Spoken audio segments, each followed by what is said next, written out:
साथी, हमारी माताएं बहनें, मैं सभी को एक बात बता दूं, हमारी बात हुई थी राष्ट्रीय अध्यक्ष आज मोहम्मद जी से। उन्होंने हमसे कहा था कि स्कूल का मामला है, और पिछली बार जब मैं आया तो मैंने आने के बाद इनसे कहा था कि हमारे समाज को शिक्षा पे जोर देने की जरूरत है। हमारे पत्रकार बंधु महोदय बैठे हुए हैं, वे संचालक थे। मैं तो कह रहा था कि संचालक आज ही नहीं बना देते तो अब तक तो ये काम नहीं खत्म हो जाता, लेकिन हमारे आज पत्रकार बंधु दूसरे थे तो ज्यादा समय दे दिया। तो मैं ये कह रहा था कि शिक्षा की जरूरत है, और हमारे जैसे जिलाध्यक्ष जी ने कहा, जो गाजियाबाद के हमारे अरुण कसाना जी हैं, इन्होंने कहा कि शिक्षा शेरनी का दूध है, जो जितना पिएगा उतना दौड़ेगा। ये हमारे बाबा साहब अम्बेडकर ने कहा था। और जो शिक्षा की जो ताकत दे रखी है, जो हमारी माताएं बहनों को, हमारे बच्चों को जो शिक्षा की तालीम मिली है, ये उसी महापुरुष से मिली है। याद सारे के सारे समझ लेना। कल्पना करो कि आपको तो शिक्षा के मंदिर में जाने के बाद कुर्सियां मिल रही है, मेज मिल रही है, वो व्यक्ति चप्पलों पे बैठा था बाहर, उसको अंदर जाने की अनुमति नहीं थी। और उसे एक मौका मिला, और जब जब इस देश के अंदर किसी किसान बेटे को या किसी मजदूर बेटे को मौका मिला, तो इसके देश को बदलने की ताकत उसने पूर्णतः हाथ से, अपनी ताकत से इस देश को बदलने का काम किया है। मैं बाबा साहब अम्बेडकर का अभिनंदन करता हूं कि बाबा साहब अम्बेडकर की ही देन है कि बेटा मोची का हो या राजा का, वोट डालने का और चुनाव लड़ने का बराबर का अधिकार है। ये मैं आपको कह देना चाहता हूं, ये उसी की देन थी। उन्होंने ही कहा था। मेरे नौजवान साथी हैं, आने वाला भविष्य है हमारे देश का, शिक्षा की तरफ को ध्यान दो। शिक्षा ही है जो आने वाली, जो हमारे अभी अध्यक्ष जी ने कहा था, आने वाली नस्ल और फसल को बचाने का काम करेगी। मैं सभी को कहता हूं कि शिक्षा ही है। हमारे परिवार में बचपन से ही हमारी माता ने, हमारे परिवार में हमारे पिताजी बाहर रहते थे अक्सर, वे हमारी शिक्षा में हमारी माता का योगदान है। और हमारी माता, हम इस चीज के लिए शुक्रगुजार हैं कि हमारी माता पढ़ी लिखी थी। हमारी माता ने उस समय में, और उन्हीं की देन है कि हम आज आपके बीच में खड़े हैं और आज शिक्षा की बात कर रहे हैं, अधिकार की बात कर रहे हैं, समता की बात कर रहे हैं और समाज की बात कर रहे हैं।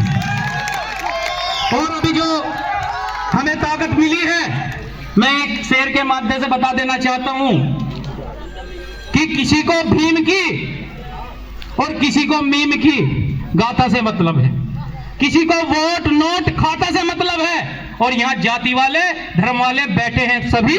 मुझे बताओ किसे भारत विधाता से मतलब है? कोई भारत की बात नहीं करता, सब जाति और धर्म की बात करते हैं। मैं पूछना चाहता हूं कि आजादी में क्या सिर्फ हिंदू का योगदान है? आजादी में क्या मुसलमान का योगदान है? आजादी के अंदर सिखों का योगदान है या ईसाइयों का योगदान है? मैं आपको बता देना चाहता हूं कि गर्दनें सब समाज ने, सभी ने कटवाई है, सभी ने योगदान दिया है, सभी ने बलिदान दिया है। कोई ऐसा नहीं है कि एक ही समाज की और एक ही समाज ने लड़ाई लड़ी है। मैं आपको एक प्रकरण बता देना चाहता हूं, शायद मेरे साथियों को पता नहीं होगा। मैं अक्सर कहता हूं कि थोड़ा अखबार भी पढ़ लिया करो।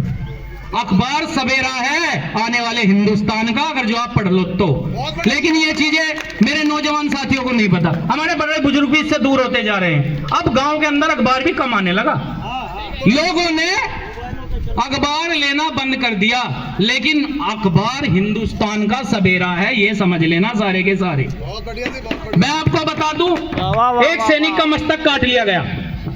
एक सैनिक था हेमराज, उसका आया था।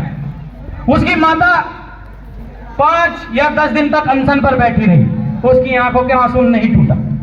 कुछ पत्रकार बंधु पहुंच गए, पहुंचकर बोलने लगे कि मैं अपनी माता, अपनी सैनियों के बारे में बता रहा हूं, अपनी माताओं के बारे में बता रहा हूं कि ये भारत की ही माता है जो इस तरह का शब्द जवाब दे सकती है।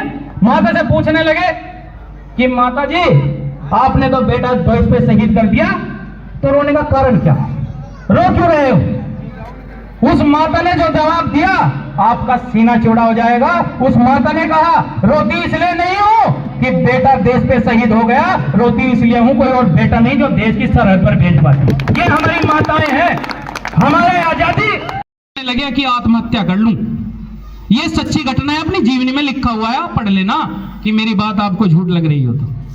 जब ये हर की पैड़ी पे बैठ गए और बैठने के बाद सोचने लगे कि मैं आत्महत्या कर लूं, घर तो जा नहीं सकता, बहन के कंगन भी चले गए, कानों की बालियां चली गई और पैसा पास नहीं है उल्टा जाने के लिए भी, करूं तो करूं क्या। जब वे बैठ रहे, हिम्मत नहीं हुई आत्महत्या करने के लिए, क्योंकि गंगा जी का जो बहाव है वो बड़ा तेज होता है। पानी को देख के उनकी हिम्मत नहीं हुई कि मैं आत्महत्या कर लूं। उन्होंने वहां बैठे रहे, वे सोचते रहे, तो शाम हो गई।